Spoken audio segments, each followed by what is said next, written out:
Hello दोस्तों, स्वागत है आपका आपके पसंदीदा प्लेटफॉर्म में। आइए आज हम लोग बात करते हैं जो महत्वपूर्ण आज का हेडलाइन है उसके बारे में। जो मुख्य रूप से जो एक अंडमान निकोबार द्वीप समूह में ये मक्खी खोजी गई है, जो भारत में लगभग जो है 17 प्रजातियां इसमें पहले 13 पाई जाती हैं पाई जाती थी। अब जो है टोटल 23 प्रजातियां इनकी पाई जा रही हैं, जो वास्तव में ये एक प्रकार का कीड़ा है जो मुख्य रूप से मक्खियों के जैसे दिखाई देता है। तो आप बोलेंगे कि ये क्यों इतना ज़्यादा इम्पोर्टेंट है, आखिर हमारे लिए क्यों इतना इम्पोर्टेंट मक्खी है। तो इम्पोर्टेंट इस नज़रिए से क्योंकि जो परीक्षा में है उसमें आपसे पूछा जाता है कि कौन कौन रोग होता है या इसका वाहक कौन है या मुख्य रूप से किसके कारण यह रोग होता है। तो जैसे आपको पता होगा कि मच्छर के काटने से दो रोग आप पढ़े होंगे, एक मलेरिया और एक जो चिकनगुनिया या डेंगू होता है वो। तो मादा एनाफ्लीज जो मच्छर काटती है उससे तो आपका मलेरिया फैलता है, और मलेरिया जो फैलता है वह मुख्य रूप से आपको पता ही है परजीवी के कारण होता है। लेकिन वो भी मच्छर जब काटता है तो वास्तव में उसके अंदर वो नहीं होता है, वास्तव में वो वाहक का काम करता है। ठीक वैसे ही जो डेंगू होता है मादा एंडीज मच्छर के काटने से, तो वास्तव में वह जो मच्छर काटती है वह वाहक का काम करती है। अच्छा, मादा ही क्यों काटती है? क्या वो नर मच्छर नहीं काटता है? नर मच्छर जो है वह जो केवल प्लांट्स के जो टहनियाँ होती हैं उसका जो है रस चूसने का काम करता है, वह जैसे ब्लड चूसने का काम वो नहीं कर पाता है। तो जो मादा मच्छर होता है, मस्कीटोस होती है, वह जब डंक करती है तो उसके शरीर में जो लगा हुआ जो वायरस है वह इंजेक्ट हो जाता है आपके शरीर में, और तब वो रोग का कारण बन जाता है, यानी फैल जाता है। ठीक है, तो मतलब वायरस को ये एक कहा जा सकता है नॉन लिविंग भी है और लिविंग भी है, दोनों तरह से कहा जा सकता है। ठीक, कुछ ऐसे भी रोग होते हैं जो मक्खियों के कारण ही होते हैं, जैसे सीसी रोग आप सुने होंगे। सीसी रोग एक ऐसा रोग है जो मुख्य रूप से मक्खियों के कारण ही होता है। अच्छा, मक्खियाँ आप देखे होंगे ज़्यादातर कहाँ पे बैठती हैं? जहाँ पे गंदगी ज़्यादा होता है, गंदा वाले जगहों पे, और वहाँ से चूंकि वह फिर आके स्वच्छ स्थानों पे जब बैठेगी आपके भोजन पे या फिर से आपके कपड़ों पे बैठने का काम जब कर रही है, उस समय उसके शरीर में जो वह वायरस है या वह जो बैक्टीरिया है वह चिपक जाता है, और वह फिर दोबारा जहाँ पे बैठती है, जैसे आपके जो क्लीन जो जगह होता है वहाँ पे जब बैठती है तो वहाँ पे वो फिर से जाके इंक्लूड हो जाता है, या फिर से आपके भोजन पे जब बैठती है तो वहाँ पे वो आ जाता है और भोजन के द्वारा सीधे आपके शरीर में वो चला जाता है और सीधे वो रोग का कारण हो जाता है या रोग बन जाता है। ठीक, तो सीसी रोग में वैसे ही होता है।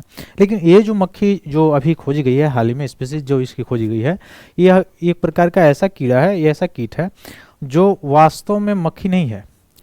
यानी वास्तव में मक्खी नहीं है तो आप बोलेंगे फिर है क्या, क्यों मक्खी इसका नाम दिया जा रहा है? यह देखने में मक्खी के जैसा है, ठीक है, यानी देखने में मक्खी जैसा लगेगा, लेकिन अभी इसके अगर फूड की बात किया जाए तो जैसे आप लोग जानते हैं कि जो मक्खी होती है वो केवल जो है दूषित भोजन वगैरह हो गया या मुख्य रूप से जो खराब चीज़ें होती हैं, अनक्लीन जो चीज़ें होती हैं वहाँ बैठने का काम करती है। लेकिन यह जो है इसका जो भोजन है, जो मच्छर का भोजन होता है वह इसका भोजन है। इसका मतलब क्या हुआ कि यह ब्लड जो है चूसने का काम करती है। ये जो मक्खी जो ये पाई गई है ये ब्लड चूसने का काम करती है। तो आइए हम लोग चलते हैं, देखते हैं कि कहाँ कहाँ पे पाई जा रही है, विश्व के किन किन जगहों पे अब ये इनका जो है खोज हो चुका है, और भारत में कहाँ पे पाई जाती हैं, कितनी स्पीसीज हैं भारत में इसकी, उसके बारे में हम लोग जानने का प्रयास करते हैं।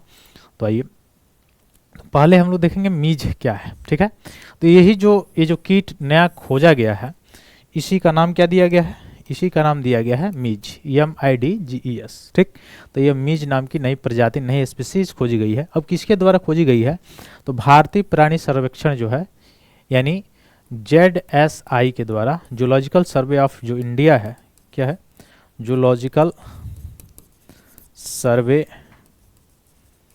ऑफ इंडिया, इसके द्वारा ये खोज की गई है। इस स्पीसीज की खोज इसके द्वारा की गई है, जूलॉजिकल सर्वे ऑफ इंडिया के द्वारा। आप लोग बताएंगे कमेंट बॉक्स में कि ये जो जूलॉजिकल सर्वे ऑफ इंडिया है इसका मुख्यालय कहाँ पे है, हेडक्वार्टर अगर पूछा जाए कहाँ पे है।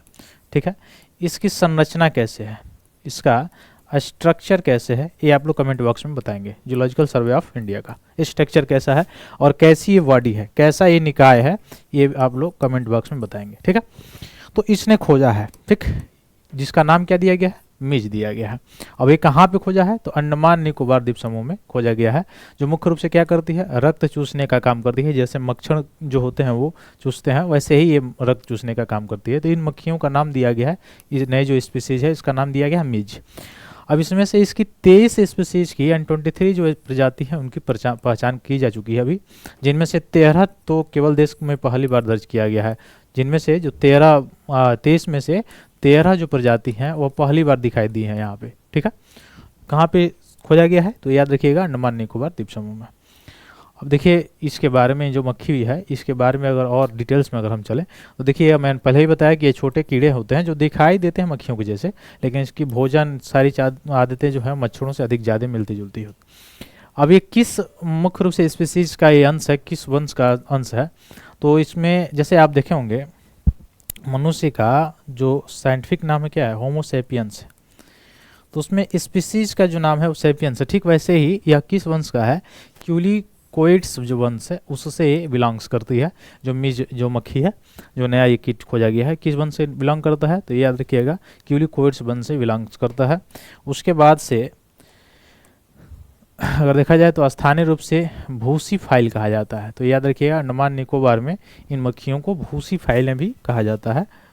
ठीक, भोजन की आदत इसकी कैसी है, तो ये मक्खियाँ भेड़, बकरी, गाय या जो अन्य पशु हैं उनके साथ साथ हिरन जैसे जंगली जानवरों का खून पीते हैं और उससे अपना भोजन का काम करता है। ठीक, इनमें से 5 जो प्रजाति हैं वो ब्लूटंग रोग वायरस फैलाने के लिए जानी जाती है, तो यह आपके लिए बहुत ही इंपॉर्टेंट पॉइंट है। यहाँ पे जो ब्लूटंग रोग है पूछा जाएगा, आपसे पूछा जाएगा जो ब्लूटंग रोग है यह किससे फैलता है, तो ब्लूटंग रोग कैसे फैलता है, तो मिज जो नामक जो मक्खी है इससे फैलता है, इसके काटने से फैलता है। अब आपसे यहाँ से और एक प्रश्न पूछा जा सकता है कि यह कैसा रोग है, तो वायरस जनित रोग है कि विषाणु या जीवाणु जनित रोग है, तो आप क्या कहेंगे विषाणु जनित रोग है यानी वायरस जनित रोग है। ठीक है, तो एक प्रकार का वायरस रोग है ब्लूटंग रोग, जो मुख्य रूप से किसके काटने से, जो मिजेस मक्खियाँ हैं इनके काटने से फैलता है। ठीक है, और कहाँ पे पाई जाती हैं, अंडमान निकोबार में।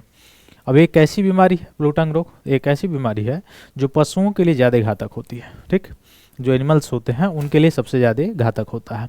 अब इसका लक्षण क्या है, इसमें जब ये ब्लूटंग रोग होता है तो उसमें पशुओं की जो जीभ का रंग होता है वो नीला हो जाता है, या उसमें फीवर्स आना या चेहरे पे सूजन होना या अत्यधिक लार आना, ये सारी चीज़ें इसके जो है सिम्टम्स हैं, लक्षण है जो ब्लूटंग रोग है। तो ब्लूटंग रोग याद रखेंगे आप लोग किसके कारण होता है, मिजेज नामक जो मक्खी है इसके काटने से फैलता है। ठीक, अब इससे जो प्रभावित पशु होते हैं उनकी डेथ भी हो सकती है, और पशुपालन और कृषि अर्थव्यवस्था पे सबसे बड़ा ये क्या बन सकता है, आने वाले समय में खतरा हो सकता है।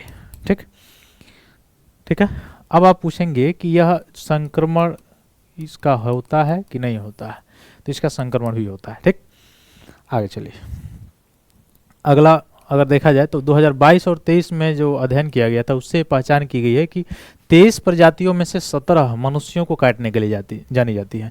यानी जो 23 इनकी प्रजातियां हैं उन 23 प्रजातियों में से 17 ऐसी प्रजातियां हैं जो ह्यूमन को भी नुकसान पहुंचाती है, ह्यूमन को भी काटती हैं। इसका मतलब यह वायरस ह्यूमन में भी पहुंचाने का काम करती होंगी, क्योंकि यह वास्तव में क्या कार्य करती हैं, वाहक का काम करती हैं, तो इससे ह्यूमन में भी रोग फैलता होगा। ठीक, तो किसी भी मानव रोग संचरण की सूचना अभी तक नहीं मिली है, लेकिन ऐसा हो सकता है। ठीक, भारत के लिए जो मुख्य रूप से देखा जाए तो 13 नई प्रजातियां इसमें खोजी गई हैं इसकी। अब ये कौन 13 नई प्रजातियां हैं, तो थोड़ा सा इसको याद रखेंगे, सी बार्नेटी, सी गुल्डी या सी फ्लेविको टेलायरिस या सी फ्लेविंग टेटस या सी हुई या सी हिस्टेरियो, सी गुइटिफर या सी अगला जो है सी पोर्टेंस है या सी ओकिनोवाइनेंसिस है, सी क्वाइटेस, सी ऑब्सक्यूरस और सी कोरोनेलिस और सी कुसाइएंसिस। ये जो मक्खियां हैं यह 13 प्रजातियां अभी हाल ही में खोजी गई हैं, अंडमान निकोबार में ये प्रजातियां इनकी स्पीसीज खोजी गई है। अब इसमें से जो क्यूलोकोइड्स जो जीव जंतु होते हैं उसमें 93 वैध प्रजातियां इसमें शामिल हैं, जिसमें से कई को पशु स्वास्थ्य के महत्वपूर्ण रोगाणुओं की पुष्टि या संभावना के लिए वाहक रूप में मान्यता प्राप्त है। तो मैं पहले ही बताया ये वाहक का काम करती हैं, वास्तव में इनके कारण नहीं होता है, लेकिन इनके शरीर में जो वायरस होता है, वायरस जो आ गया होता है वह इनसे ही एक जगह से दूसरे जगह जाता है। तो वाहक मतलब क्या होता है, वेक्टर आप समझ रहे होंगे। वेक्टर क्या होता है, जो एक जगह से दूसरे जगह लेकर जाने का, ढोने का काम करता है, उसे वेक्टर कहा जाता है। तो ये वास्तव में वेक्टर का कार्य करती है। ठीक, अब इसमें से जो हम लोगों ने पीछे देखा था कि भारतीय क्यूलिकोइड्स जो है इसके संदर्भ में अगर थोड़ा सा हम लोग देखें जानकारी, तो ये क्या है, ये एक सेराटोपोगोनिस परिवार का एक बड़ा वंश होता है जो क्यूलिकोइड्स होता है। ये इसका मुख्य रूप से देखा जाए तो न्यूजीलैंड और अंटार्कटिका को छोड़कर विश्वव्यापी वितरण है, यानी पूरे वर्ल्ड में लगभग पाया जाता है इसकी प्रजाति, ठीक है। और इसमें डिप्टेरा क्रम का सबसे छोटा रक्तभक्षी सदस्यों में से यह एक है, क्यूलिकोइड्स, ठीक। तो इसको याद रखेंगे। इस परिवार के मच्छर जो होते हैं वो लगभग 60 विषाणु, 40 प्रोटोजोआ और 24 फाइलेरिया सूत्रकृमि के वाहक होते हैं।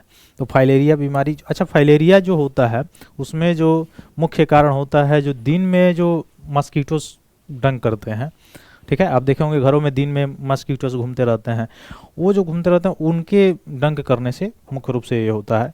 तो एक प्रकार का सूत्रकृमि होती है फाइलेरिया, जो जिससे आप सुने होंगे हाथी पाँव वगैरह हो जाता है ना, वही सारी चीज़। तो ये भी मच्छरों के काटने से ही होता है। और विषाणु में आप देख ही रहे हैं, जैसे चेचक हो गया, चिकनगुनिया हो गया, या मुख्य रूप से डेंगू हो गया। चेचक नहीं लिखेंगे, चेचक अलग चीज़ है, ठीक। तो ये सारी चीज़ें, फिर प्रोटोजोआ जनित जैसे मलेरिया हो गया, ये सब इससे संबंधित है, ठीक। इसको याद रखिएगा। आगे अगर चले हम लोग तो मुख्य रूप से यह ह्यूमन के लिए भी और मुख्य रूप से देखा जाए एनिमल्स के लिए भी क्या है, हानिकारक है। तो इससे प्रभाव किस पे पड़ेगा, कृषिगत अर्थव्यवस्था है भारत का, उस पर प्रभाव पड़ेगा। मुख्य रूप से अगर देखा जाए तो इस पे टच के रूप में कैसे न कैसे ह्यूमंस रहता है, तो ह्यूमंस पे भी ये क्या पड़ेगा, इफेक्ट इसका पड़ेगा, ठीक है। तो ये सारी चीज़ें हैं, ये सारी चीज़ें आपको अच्छी तरह से समझ में आई होगी। बहुत बहुत धन्यवाद दोस्तों, जय हिंद।